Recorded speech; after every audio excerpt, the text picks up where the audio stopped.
కవిత రాసినటువంటి లేఖ లీక్ చేస్తుందని చెప్పి నేను 10 రోజుల ముందే చెప్పడం జరిగింది. 10 రోజుల క్రితం నేను చేసినటువంటి చిట్ చాట్లో చాలా స్పష్టంగా చెప్పాను.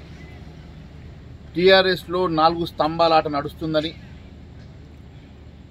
ఖచ్చితంగా ఈరోజు కవిత తండ్రికి రాసిన లేఖ బయటకు వస్తుందని నేను చెప్పాను. చెప్పిన వారం 10 రోజుల్లోనే ఆమె రాసిన లెటర్ లీక్ ఇవ్వడం జరిగింది. స్పష్టంగా దాంట్లో ఆమె చెప్తా ఉన్నది, అలవి కానటువంటి డిమాండ్లతోటి ఈరోజు ఆమె ఓ పంచాయతీ పెట్టుకొని బయటకు వెళ్ళినట్టుగా చాలా స్పష్టంగా అవుపడుతున్నది. దాదాపు 8,000 ఎంపీటీసీలు ఉంటాయి.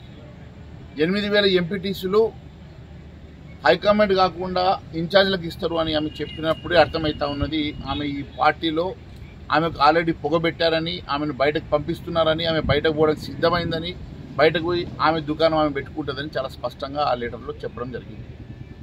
ఈరోజు ఇదంతా కూడా అవినీతి సొమ్ము పంపకాల్లో జరిగినటువంటి పంచాయతీయే. పదవుల్లో అన్నకే ఇస్తారు, ఆస్తులు అన్నకే ఇస్తారా? మరి నా జాగృతి కూడా టీఆర్ఎస్ అధికారం రావడంలో పనిచేసింది కదా, మరి నాకు అధికారంలో వాటా, పంపకాల్లో వాటా సరిగా రావడం లేదన్న పంచాయతీ ఈరోజు బయటకు వచ్చింది. నేను 10 రోజుల క్రితమే చెప్పిన, ఖచ్చితంగా ఈ పంచాయతీ బయటకు వస్తుందని చెప్పిన, ఖచ్చితంగా ఆమె బయటకు వెళ్ళి ఆమె దుకాణం ఆమె పెట్టుకొని ఆమె పార్టీ ఆమె పెట్టుకుంటుందని చెప్పిన. ఇదే జరగబోతున్నది. ఈరోజు కవిత లెటర్ చాలా స్పష్టంగా, తండ్రికి రాసిన లెటర్లో ఆమె ఆవేదన చాలా స్పష్టంగా అవపడతా ఉన్నది. టీఆర్ఎస్కి వారసుడిగా కేటీఆర్ని చేస్తూ ఉన్నాడు, మరి అవినీతి సొమ్మంతా కేటీఆర్కే ఇస్తూ ఉన్నాడు అని చెప్పి ఆమె ఆవేదన చాలా స్పష్టంగా అవపడతా ఉన్నది.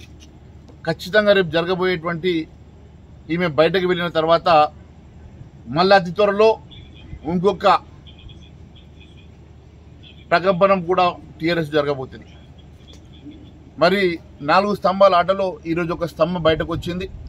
చాలా స్పష్టంగా ఆమె లెటర్లో చెప్పినటువంటి అనేకమైనటువంటి అంశాలలో రేపు లోకల్ బాడీ ఎన్నికల్లో ఆమె స్వయంగా ఆమె అభ్యర్థులు కూడా బరిలోకి దింపే ప్రయత్నం చేస్తున్నట్టుగా కూడా ఆ లేఖల్లో స్పష్టమవుతా ఉన్నది. ఇదంతా కూడా పంపకాల పంచాయతీగానే భావిస్తూ ఉన్నాను.